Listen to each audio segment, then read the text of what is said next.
एक छोटी स्माइल और स्ट्रांग विल पावर के साथ आर्यशाला में आपका स्वागत है। दोस्तों, एनसीईआरटी साइंस चैप्टर 4 में आज हम परमाणु की संरचना अर्थात स्ट्रक्चर ऑफ द एटम के बारे में चर्चा करेंगे। दोस्तों, सबसे पहले हम एटम के बारे में जानेंगे। ऐसे पिछली क्लास में हम लोगों ने एटम के बारे में थोड़ा स्टडी कर चुकी है, इसमें उसी का विस्तृत अध्ययन करेंगे। दोस्तों, जैसा कि हम जानते हैं कि परमाणु और अणु ये दोनों जो है किसी भी पदार्थ का बिल्डिंग ब्लॉक होता है, यानी कि सब उसी के द्वारा किसी भी पदार्थ का निर्माण होता है। कहने का मतलब है atoms and molecules are fundamental building blocks of the matter. अब इस चैप्टर में हम आगे इस बारे में जानने की कोशिश करेंगे। What makes the atom of one atom different from the atom of another element? कहने का मतलब हुआ कि जो एक एलिमेंट का जो एटम है, एक पदार्थ का जो एटम है, वो दूसरे पदार्थ के एटम से किस प्रकार अलग होता है, उस दोनों में अंतर क्या होता है। सेकेंड पॉइंट, ये हम स्टडी करेंगे कि उसका साइज, एटम का साइज क्या होता है। जैसा कि पिछले चैप्टर में हम लोगों ने देखा था कि डाल्टन महोदय ने बताया था कि जो पार्टिकल्स होते हैं वो इनविजिबल अर्थात अदृश्य होते हैं, जिसे हम देख नहीं सकते हैं। लेकिन इस चैप्टर में हम इससे जानने की कोशिश करेंगे रियली जो एटम्स होता है वो इनविजिबल होता है। दोस्तों, जो एटम्स होता है वो इनविजिबल नहीं होता है, बल्कि उसे हम देख सकते हैं। उसके लिए कुछ खास यंत्रों का प्रयोग किया जा सकता है। ठीक है,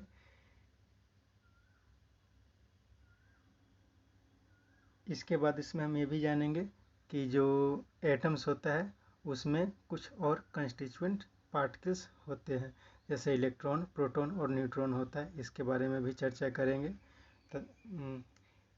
जिसे ये जो इलेक्ट्रॉन, प्रोटॉन और न्यूट्रॉन्स होते हैं उसे सब एटॉमिक पार्टिकल्स कहते हैं। इसके अलावा भी कुछ और पार्टिकल्स होते हैं जिसे हम अगली कक्षा में स्टडी करेंगे। ठीक है, तो इस चैप्टर में हम सबसे पहले शुरू करते हैं। इस चैप्टर में जो सबसे पहले पॉइंट है वो क्या है?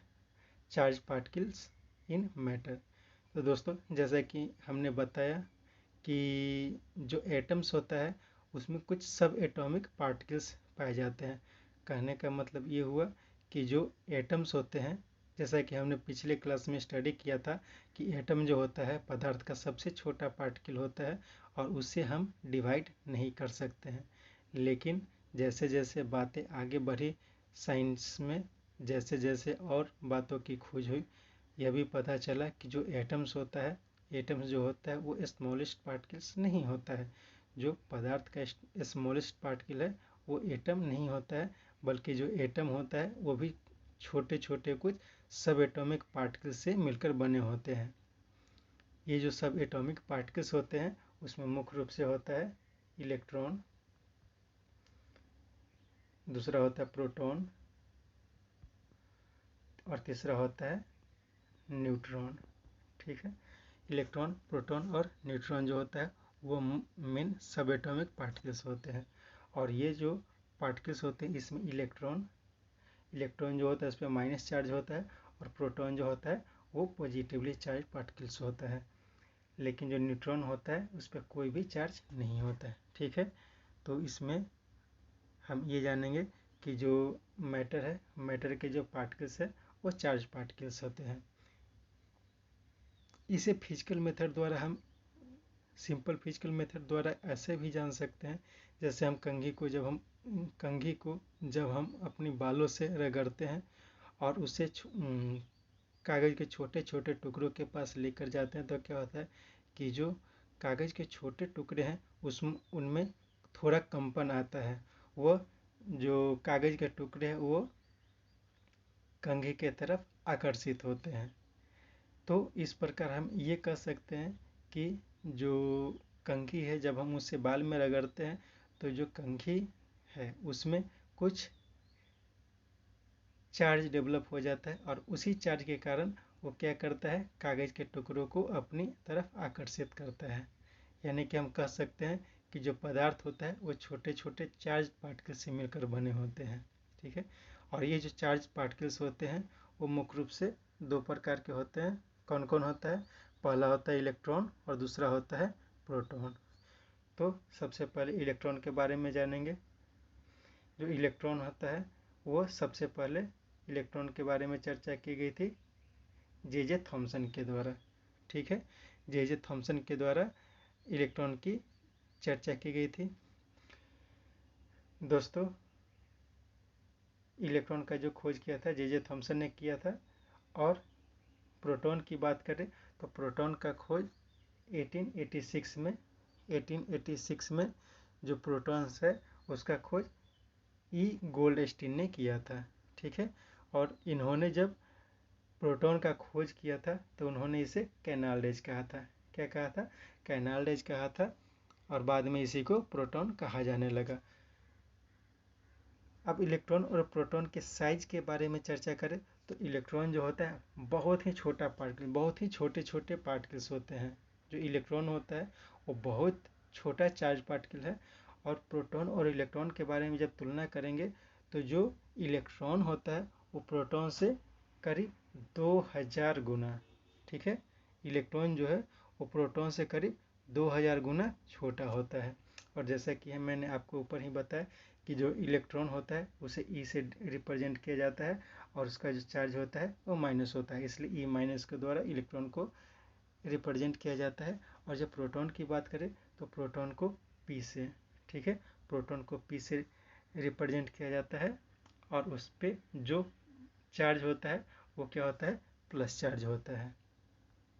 ठीक है, इसके बाद हम इस चैप्टर में चर्चा करेंगे स्ट्रक्चर ऑफ एटम के बारे में।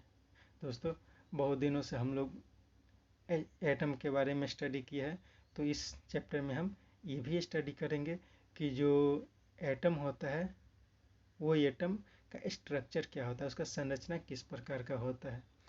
तो इस क्रम में सबसे पहले जे थॉमसन ने एटम का अपना एक खास स्ट्रक्चर प्रस्तुत किया था। ठीक है, उन्होंने अर्थात जे थॉमसन ने जो एटम का मॉडल प्रस्तुत किया था वो इस तरह का था। ठीक है, इस तरह का, और उसका नाम उन्होंने दिया, क्या दिया था? Christmas pudding. ठीक है, जे थॉमसन ने जो अपना एटॉमिक स्ट्रक्चर प्रस्तुत किया, जो मॉडल ऑफ एटॉमिक स्ट्रक्चर प्रस्तुत किया, उसका नाम उन्होंने क्रिसमस पुडिंग का नाम दिया। ठीक है, तो क्रिसमस पुडिंग होता क्या है? तो जे थॉमसन के अनुसार जो एटम होता है वो इलेक्ट्रॉन से बने होते हैं। ठीक है, सॉरी, जे थॉमसन के अनुसार जो एटम्स होते हैं वो पॉजिटिवली चार्ज पार्टिकल्स अर्थात प्रोटॉन से मिलकर बने होते हैं और उसके बीच बीच में इलेक्ट्रॉन्स बिखरे पड़े होते हैं। जैसे हम हलवा बनाते हैं, तो हलवा बनाते हैं तो क्या करते हैं, उसमें कुछ जैसे काजू किशमिश ये सब जो होता है उसके ऊपर से एक प्लेट में हलवा को डालते हैं और बीच बीच में उसको ये ड्राई फ्रूट्स को डालते हैं उसे स्वाद के लिए। उसी तरह से क्या होता है कि जो हलवा है वो, कहने का मतलब हलवा क्या है, पॉजिटिवली चार्ज पार्टिकल से अर्थात प्रोटॉन से बना होता है और उसमें जो ड्राई फ्रूट्स है जो इधर उधर बिखरे पड़े हैं वो क्या होता है? इलेक्ट्रॉन्स होते हैं। तो इसे ही जे थॉमसन का पर्म इन पुडिंग या फिर क्रिसमस पुडिंग का नाम दिया गया। ठीक है, इसके आधार पे थॉमसन ने जो अपना स्ट्रक्चर प्रस्तुत किया उसमें दो मेन पॉइंट थे।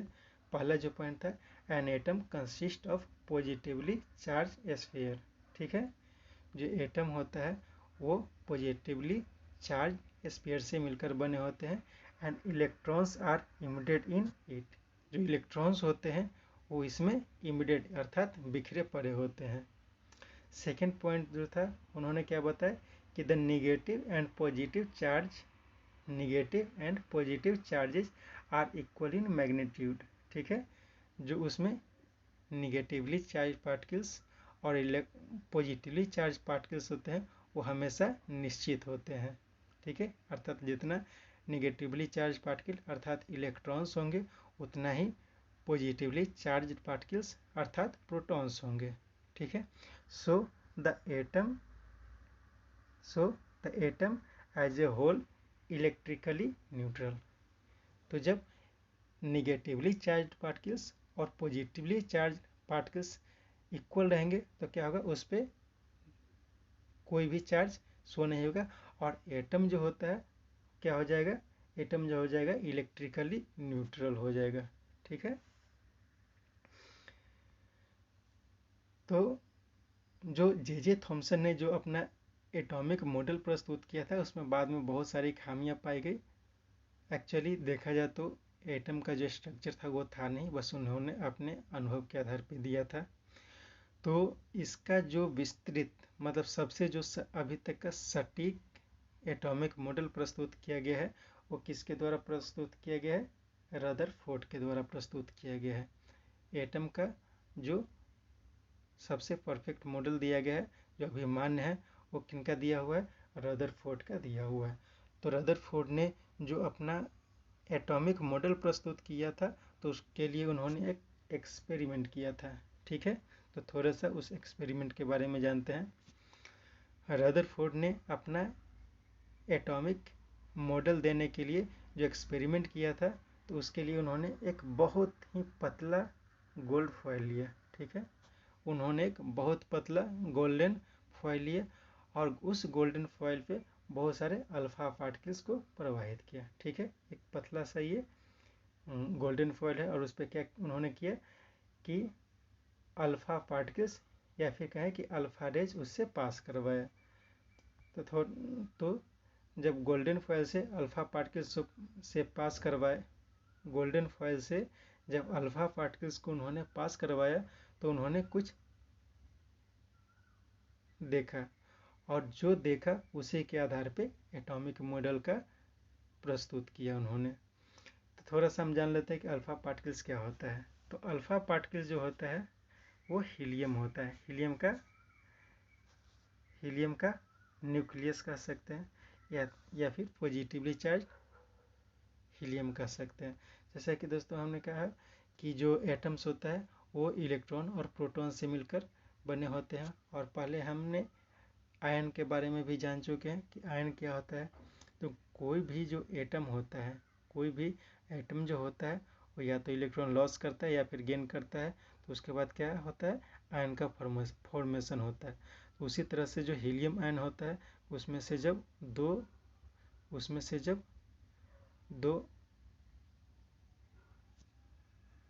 दो इलेक्ट्रॉन जब उससे बाहर निकल जाते हैं तो वो एक पॉजिटिवली चार्ज पार्टिकल का फॉर्मेशन करता है, उससे क्या कहा जाता है, अल्फा पार्टिकल्स कहा जाता है, ठीक है। तो उसी को जब गोल्डन फॉयल से पास करवाते हैं तो कुछ चेंजिंग देखा जाता है। तो क्या क्या चेंजिंग देखा जाता है इसमें हम देखते हैं। तो दोस्तों जे थॉमसन ने जब गोल्डन फॉयल से, बहुत ही पतले गोल्डन फॉयल से अल्फा पार्टिकल्स को प्रवाहित किया तो उन्होंने 3 पॉइंट को महसूस किया। तो पहला क्या था, most of the fast moving alpha particles past straight through the gold foil. जो अधिकतर अल्फा पार्टिकल्स है वो बिल्कुल सीधी रेखा में पास कर जाते हैं, उसमें कोई भी परिवर्तन नहीं होता है। Some of the alpha particles were deflected by the foil by a small angle, ठीक है। कुछ पार्टिकल्स जैसे ये हो गया, तो ये सब जो है वो क्या हो रहा है कि इसमें कुछ ऐसे भी अल्फा रेज थे जो अपनी सीधी रेखा से डिफ्लेक्ट हो गए, ठीक है। मैक्सिमम जो था वो सीधी रेखा में पास कर गया, कुछ जो था जो अपने लाइन से डिफ्लेक्ट हो गया और बहुत ही कम, करीब 12,000 पार्टिकल्स जो थे उसमें से एक जो था अपने पथ पे फिर से वापस लौट गया, ठीक है। जैसे गया उसके बाद ये टकराने के बाद क्या हुआ, अपने ही पथ पे वापस चला गया, ठीक है। तो इन तीनों बातों के आधार पे उन्होंने अपना एटॉमिक मॉडल दिया। तो इन तीनों बातों का जब स्टडी उन्होंने किया तो उन्होंने 3 निष्कर्ष पे पहुँचे। ठीक है, 3 निष्कर्ष पे क्या पहुँचे, उन्होंने क्या महसूस किया कि most of the space inside the atom, जो एटम है उसका जो अधिकतर स्पेस होता है वो एम्प्टी होता है। ठीक है, क्यों एम्प्टी होता है, क्योंकि हमने ये देखा कि जो अल्फा पार्टिकल्स गोल्ड फॉयल से पास करवाया गया था वो सीधी रेखा में बिना किसी अवरोध के निकल गए, अर्थात जो एटम होता है उसमें मैक्सिमम पार्ट में कोई भी अवरोध नहीं होता है, अर्थात मैक्सिमम पार्ट जो होता है वो एम्प्टी होता है। ठीक है, सेकेंड पॉइंट उन्होंने बताया, उन्होंने जो देखा वो क्या देखा कि very few particles were deflected from there path, यानी कि बहुत कम ऐसे अल्फा पार्टिकल्स थे जो अपने पाथ से डिफ्लेक्ट हो गए। ठीक है, कहने का मतलब क्या हुआ, ये जो डिफ्लेक्शन था वो क्या इंडिकेट किया, indicating that positive charge of the atom occupy very little space. कहने का मतलब ये हुआ कि एटम का जो पॉजिटिवली चार्ज पार्टिकल्स है वो बहुत कम स्पेस को घेरता है। और तीसरा पॉइंट उन्होंने क्या देखा कि very small fraction of alpha particles deflected by 18,000 indicates that all the positively charged and mass of the gold atoms were concentrated in very small volume called very small volume within the atom। ठीक है, जो atom है, atom का जो positively charge particle है और उसका मास है वो एक छोटे से वॉल्यूम में सेंटर्ड रहते हैं। ठीक है, यानी कि वे जे थॉमसन ने, रदरफोर्ड ने जो अपना एटॉमिक मॉडल प्रस्तुत किया, उन्हें तीन बात महसूस हुआ। पहला कि जो एटम होता है वो मैक्सिमम एटम का पार्ट जो होता है वो एम्प्टी होता है, इलेक्ट्रॉन जो होता है वो बीच बीच में, प्रोटॉन जो होते हैं वो बीच बीच में पड़े रहते हैं, और मुख्य रूप से जो एटम होता है, एटम का जो पॉजिटिवली चार्ज पार्टिकल्स होता है वो क्या होता है, एक छोटे से वॉल्यूम में कंसंट्रेटेड रहते हैं, और उसी छोटे से कंसंट्रेटेड पार्ट में पॉजिटिवली करीब करीब सभी पॉजिटिवली चार्ज पार्टिकल्स रहते हैं, और उसका मास भी उसी के अंदर कंसंट्रेटेड होता है।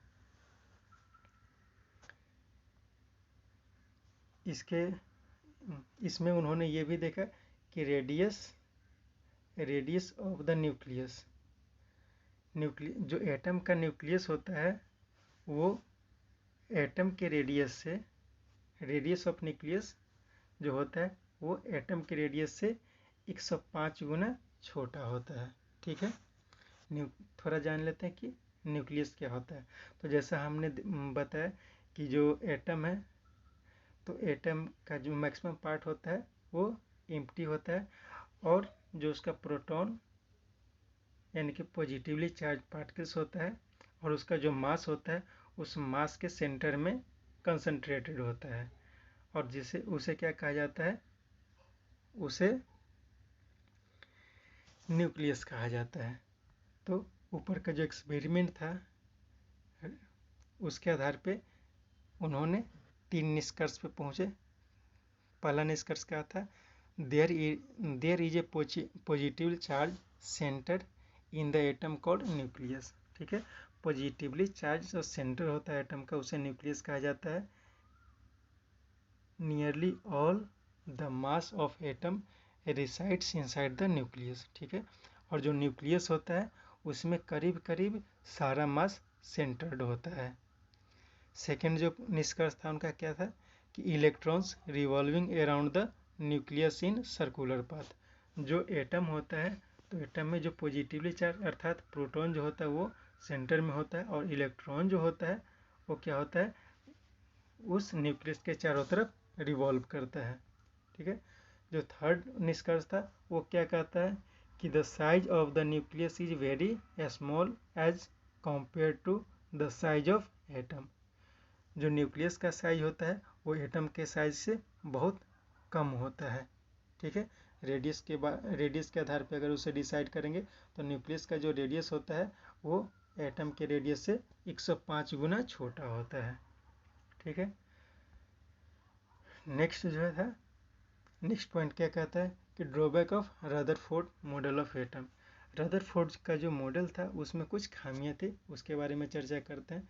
तो इसकी जो मुख्य खामियां है वो है कि रदरफोर्ड ने ये बताया कि जो एटम होता है उसका एक न्यूक्लियस होता है, उस न्यूक्लियस में प्रोटॉन और न्यूट्रॉन होता है और उसी के चारों तरफ इलेक्ट्रॉन्स जो होते हैं वो चक्कर लगाते हैं।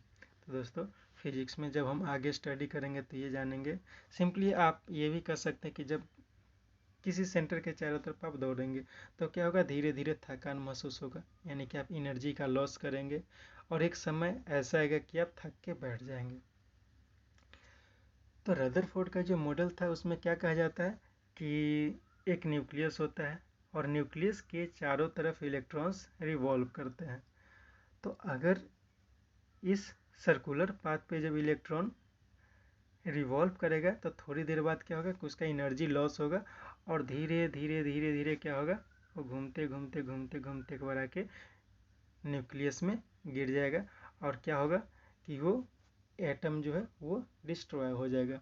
कहने का मतलब ये हुआ कि अगर ऐसा होता तो क्या होता कि ब्रह्मांड में पाए जाने वाले सारे एटम्स एक समय पे नष्ट होकर समाप्त हो जाते और ये ब्रह्मांड को समाप्त हो जाना चाहिए था।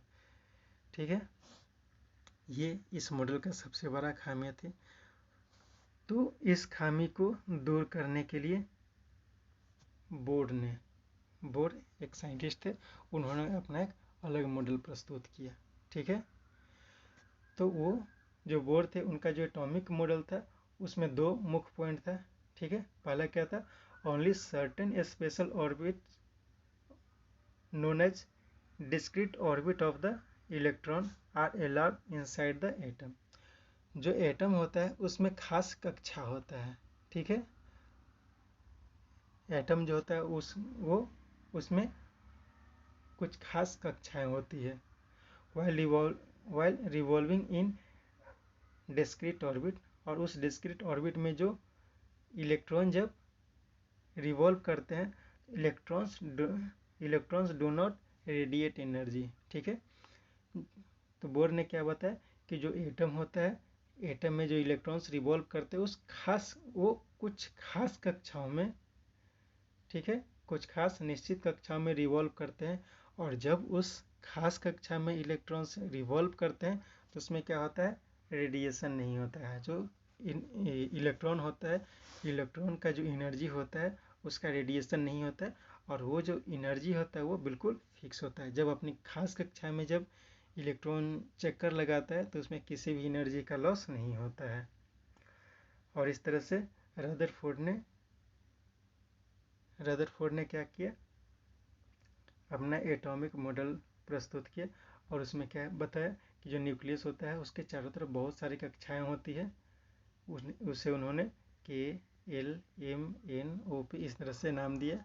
K को पहला कक्षा, N सेकेंड, M थर्ड, इस तरह से उन्होंने डिनोट किया। ठीक है, इसके बाद हम जानते हैं न्यूट्रॉन के बारे में। ठीक है, न्यूट्रॉन क्या होता है, तो न्यूट्रॉन जो है सन 1932 में 1932 में जेम्स चैडविक के द्वारा, ठीक है, किसके द्वारा, जेम्स चैडविक के द्वारा न्यूट्रॉन का खोज किया गया था। और न्यूट्रॉन जो होता है वह न्यूट्रल पार्टिकल होता है, यानी कि इस पर कोई भी चार्ज नहीं होता है। ठीक है,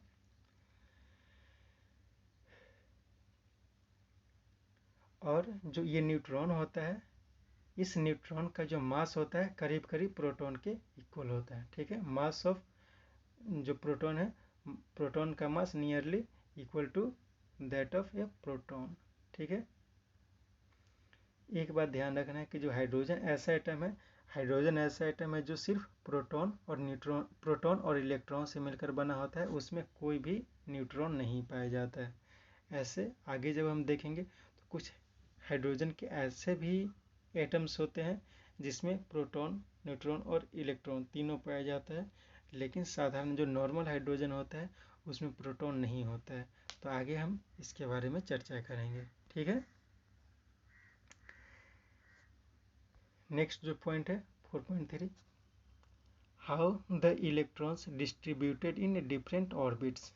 ठीक है, तो जैसा कि नील्स बोर ने बताया कि जो एटम होता है, एटम एक न्यूक्लियस होता है और न्यूक्लियस के चारों तरफ विभिन्न कक्षाओं में इलेक्ट्रॉन्स रिवॉल्व करते हैं। ठीक है, इलेक्ट्रॉन्स रिवॉल्व करते हैं।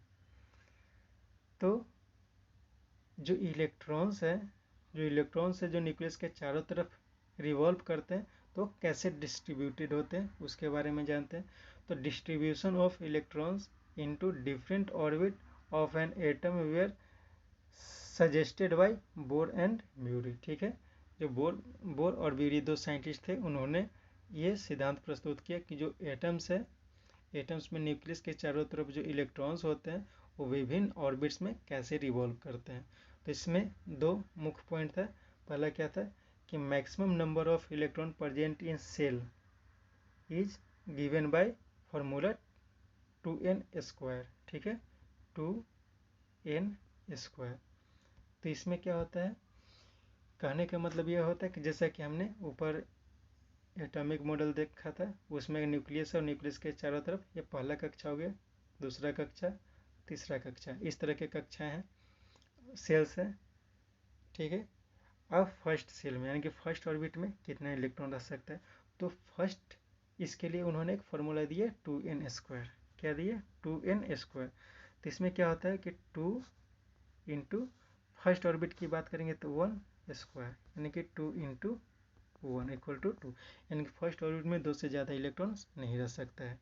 उसी तरह से अगर सेकेंड ऑर्बिट की बात करें तो सेकेंड ऑर्बिट में क्या होगा, 2n² यानी कि 2 इंटू 2 टू दी पावर 2 यानी कि 2 इंटू 4 इक्वल टू 8, यानी कि सेकेंड ऑर्बिट जो होगा उसमें कितना इलेक्ट्रॉन होगा, 8 इलेक्ट्रॉन होगा। उसी तरह से थर्ड की बात करेंगे तो 2 इंटू 3² इक्वल टू 2 इंटू 9 यानी कि 18, यानी कि थर्ड ऑर्बिट में 18 से ज़्यादा इलेक्ट्रॉन नहीं रह सकते हैं। ठीक है, तो दोस्तों एक तो ये सिंपल हो गया कि किसी भी ऑर्बिट में 2n² इस फॉर्मूला के आधार पे इलेक्ट्रॉन रह सकते हैं। सेकेंड पॉइंट उन्होंने ये दिया कि maximum number of electron that can be accommodated in outer most orbit is 8। कहने का मतलब ये हुआ कि जो एटम होता है, एटम का जो बाहरी कक्षा होता है, ठीक है, जैसा कि हम लोग देखा कि न्यूक्लियस ने एक कक्षा हुआ, 2 कक्षा भी हो सकता है, 3 कक्षा भी हो सकता है। तो चाहे 3 कक्षा रहे, 4 कक्षा, कुछ भी कक्षा रहे, लेकिन जो आउटर मोस्ट ऑर्बिट है उसमें 8 से ज़्यादा इलेक्ट्रॉन नहीं रह सकते हैं। ठीक है, जैसा कि हमने देखा कि जो किसी भी ऑर्बिट में इलेक्ट्रॉन रहने का जो क्षमता होता है वो 2n² इस फॉर्मूला पे डिपेंड करता है। यानी कि अगर तीसरी कक्षा की बात करें तो क्या हो जाएगा, 2 इंटू 3 टू द पावर 2 यानी कि 2 इंटू 9 इज इक्वल टू 18। कहने का मतलब ये हुआ कि जो एटम का थर्ड ऑर्बिट है उसमें 18 इलेक्ट्रॉन रह सकता है। लेकिन अगर कोई एटम है जिसके बाहरी कक्षा में मान लेते हैं कि कोई एटम है जिसका एटॉमिक नंबर 28 है, ठीक है, 28 है। अब इसे डिस्ट्रीब्यूट करने के लिए कैसे किया जाएगा, फर्स्ट जो ऑर्बिट है उसमें रहेगा 2 यानी कि 2 इंटू 1² यानी कि 2। सेकेंड जो ऑर्बिट है उसमें क्या रहेगा, 2 इंटू 2 टू द पावर 2 यानी कि 2 दूनी 4 दूनी 8 यानी कि 8 एंड 2 10 हो गए। अब बचा कितना, 18। तो थर्ड ऑर्बिट में क्या होगा, 2 इंटू 3 टू द पावर 2 यानी कि 2 into 9 2 into 9 is equal to 18, यानी कि तीसरा ऑर्बिट में सिंपली 18 इलेक्ट्रॉन होना चाहिए। ठीक है, लेकिन उसमें 18 इलेक्ट्रॉन नहीं रहेगा।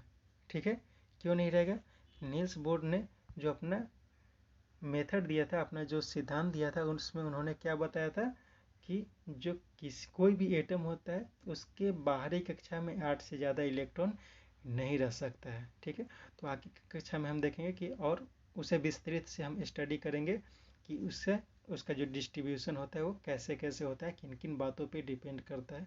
ठीक है, तो फिलहाल हम 2 बातों पे ध्यान रखेंगे कि जो कोई भी ऑर्बिट होता है उसमें इलेक्ट्रॉन्स का जो मैक्सिमम संख्या होता है वो फॉर्मूला 2n² पे डिपेंड करता है, और जो आउटर मोस्ट ऑर्बिट होगा उसमें इलेक्ट्रॉन का संख्या 8 से ज़्यादा नहीं हो सकता है। ठीक है, नेक्स्ट पॉइंट के बारे में हम जानेंगे वैलेंसी के बारे में। ठीक है, वैलेंसी क्या होता है?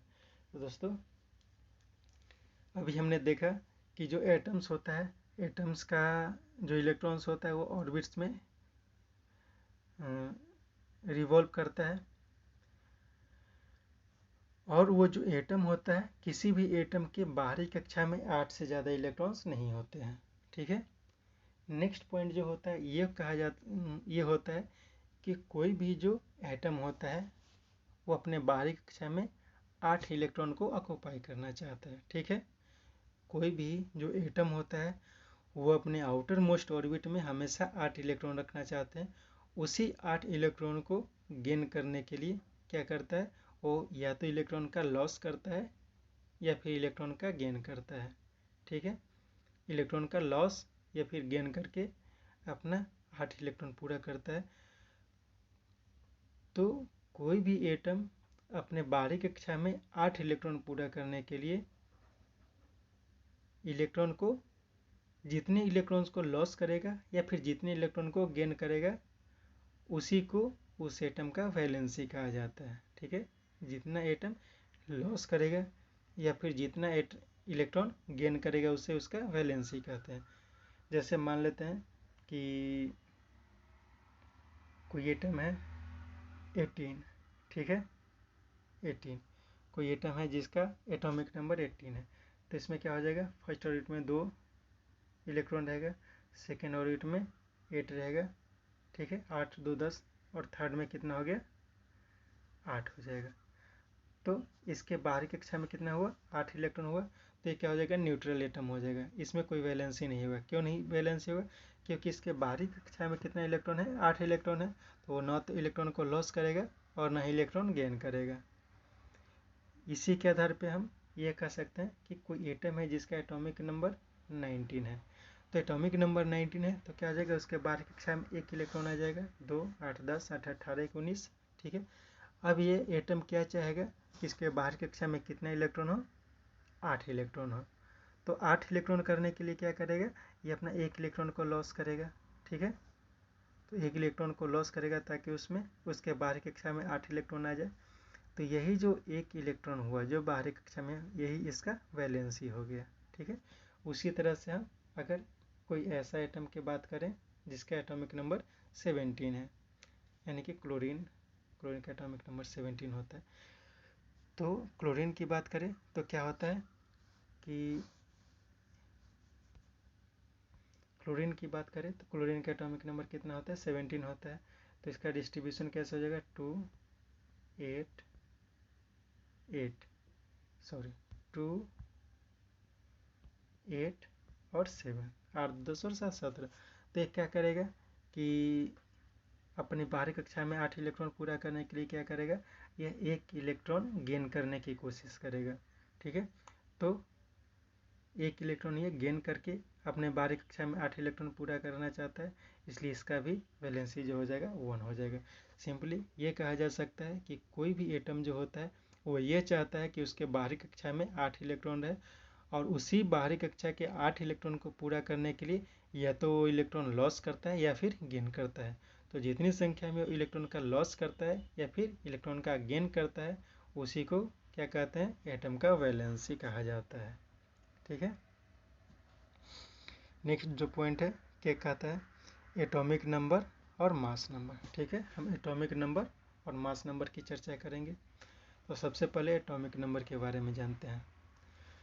तो जैसा कि हमने स्टडी किया कि कोई भी एटम जो होता है वो मुख्य रूप से 3 तरह के पार्टिकल से मिलकर बने होते हैं, इलेक्ट्रॉन, प्रोटॉन और न्यूट्रॉन। इलेक्ट्रॉन जो होता है इस पर माइनस चार्ज होता है, प्रोटॉन जो है इस पर प्लस चार्ज है, और न्यूट्रॉन जो होता है इस पर कोई भी चार्ज नहीं होता है। ठीक है, तो नंबर ऑफ इलेक्ट्रॉन्स, प्रोटॉन्स और न्यूट्रॉन्स, इसी के आधार पे किसी भी एटम का एटॉमिक नंबर और मास नंबर डिसाइड किया जा सकता है।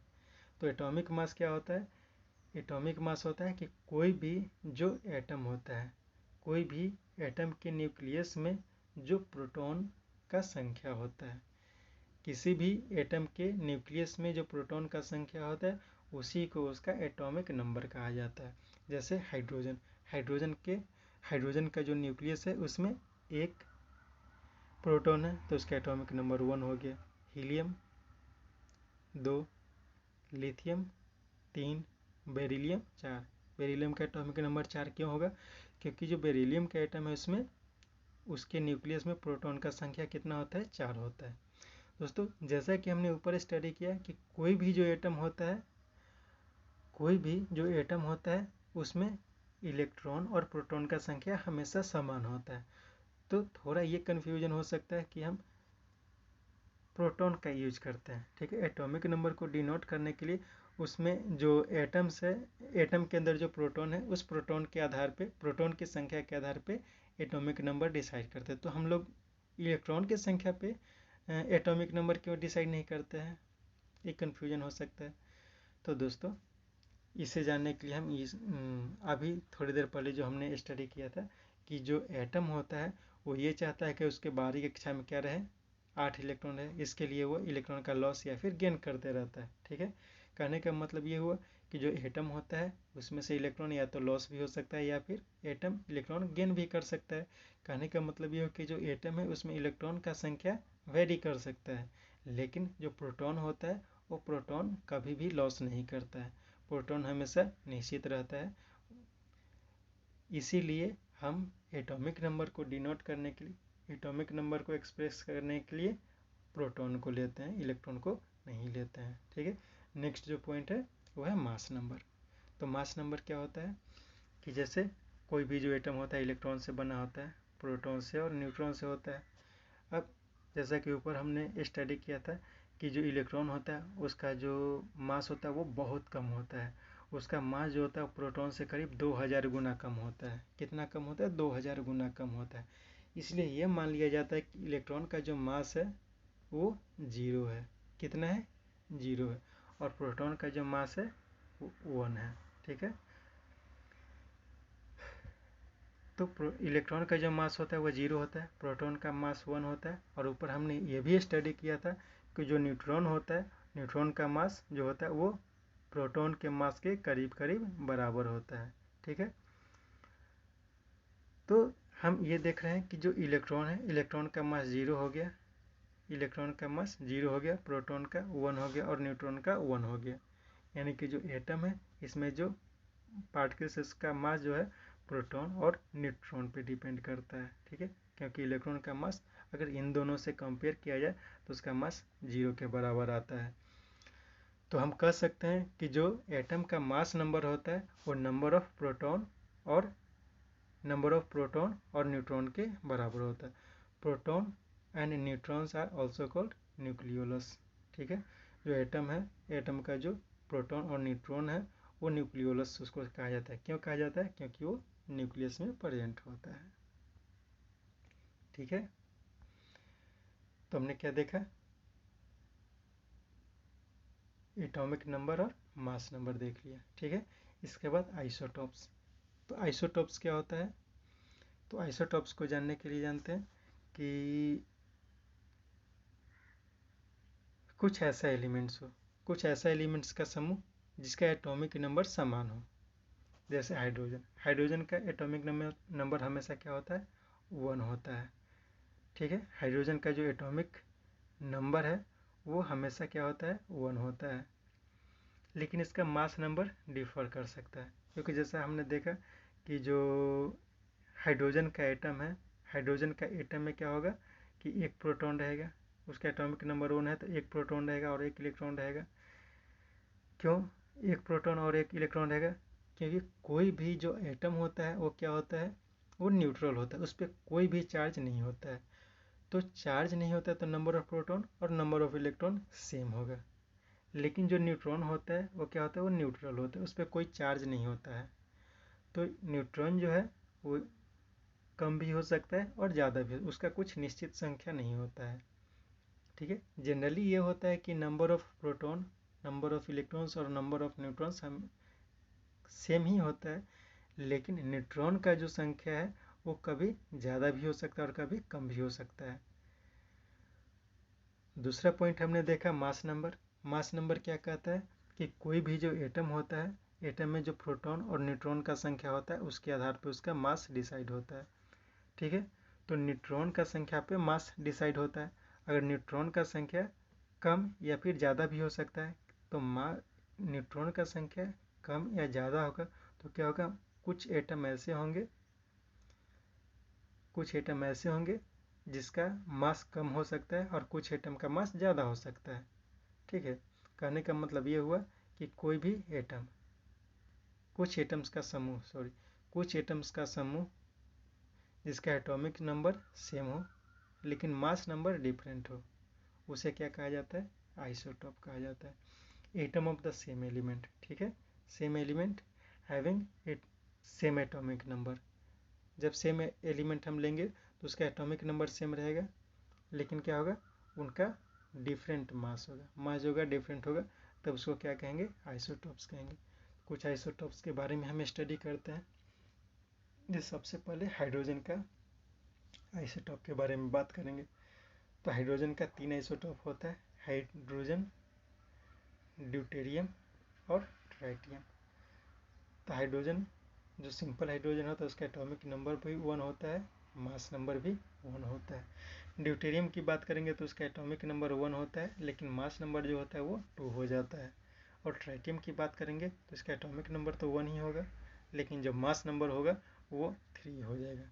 ठीक है, तो यानी कि कह सकते हैं कि हाइड्रोजन जो है उसका 3 आइसोटॉप होता है, हाइड्रोजन, ड्यूटेरियम, ट्रिटियम। उस तरह और होते हैं जैसे कि क्लोरीन भी होता है।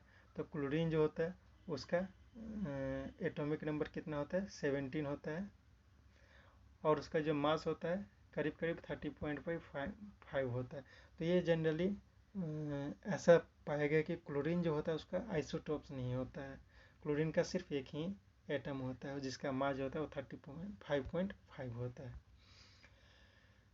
आइसोटॉप्स का दूसरा एग्जाम्पल हम ले सकते हैं कार्बन।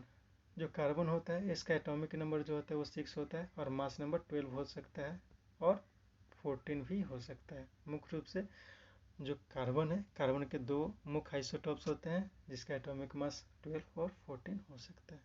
ठीक है, इसके बाद आगे कक्षा में हम जैसे आइसोटॉप्स के का स्टडी किया उसी तरह से आइसोबार भी होता है। ठीक है, आइसोटॉप होता है उस तरह आइसोबार होता है। और तीसरा आइसोटोन्स होता है। ठीक है, आइसोटोन्स। तो आइसोबार क्या होता है कि जैसे हमने देखा कि एटॉमिक नंबर सेम है लेकिन एटॉमिक मास डिफरेंट है, तो इसको क्या कहते हैं, आइसोटॉप कहते हैं। उसी प्रकार जब एटॉमिक नंबर डिफरेंट हो, जब एटॉमिक नंबर डिफरेंट हो और मास सेम हो, नंबर डिफरेंट हो और मास इक्वल हो, तब उसको क्या कहते हैं, आइसोबार कहते हैं। जैसे हाइड्रोजन और हीलियम के बारे में बात करते हैं। ठीक है, हाइड्रोजन और हीलियम। तो हाइड्रोजन का एटॉमिक नंबर जो होता है 1 होता है और मास नंबर भी 1 होता है, लेकिन इसका जो आइसोटॉप है ड्यूटेरियम, उसको भी एच से ही डिनोट कर सकते हैं। तो जब ड्यूटेरियम की बात करेंगे तो इसमें क्या होगा कि उसका एटॉमिक नंबर 1 होगा और मास नंबर जो है वो 2 होगा। ठीक है, हीलियम की बात करें तो हीलियम का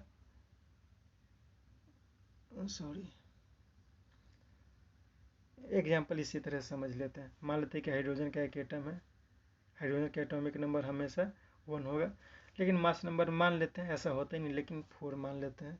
वह हीलियम के बारे में बात करें तो हीलियम का एटॉमिक नंबर जो होता है वो 2 होता है और इसका जो मास नंबर होगा वो 4 होगा। ठीक है, अब हम क्या देख रहे हैं कि हाइड्रोजन और हीलियम, हाइड्रोजन और हीलियम जो है उसका दोनों का एटॉमिक नंबर तो डिफरेंट है लेकिन मास नंबर सेम है, तो ये क्या हो गया, आइसोबार हो गया। उस तरह से आइसोटोन्स होता है। तो आइसोटोन्स क्या होता है कि उसका जो नंबर ऑफ न्यूट्रॉन है, नंबर ऑफ न्यूट्रॉन 2 या 2 से अधिक एटम्स का समूह जिसमें न्यूट्रॉन का संख्या समान होता है, तब उसे क्या कहा जाता है, आइसोटोन्स कहा जाता है। ठीक है दोस्तों, इस तरह से ये चैप्टर समाप्त होता है। Thank you.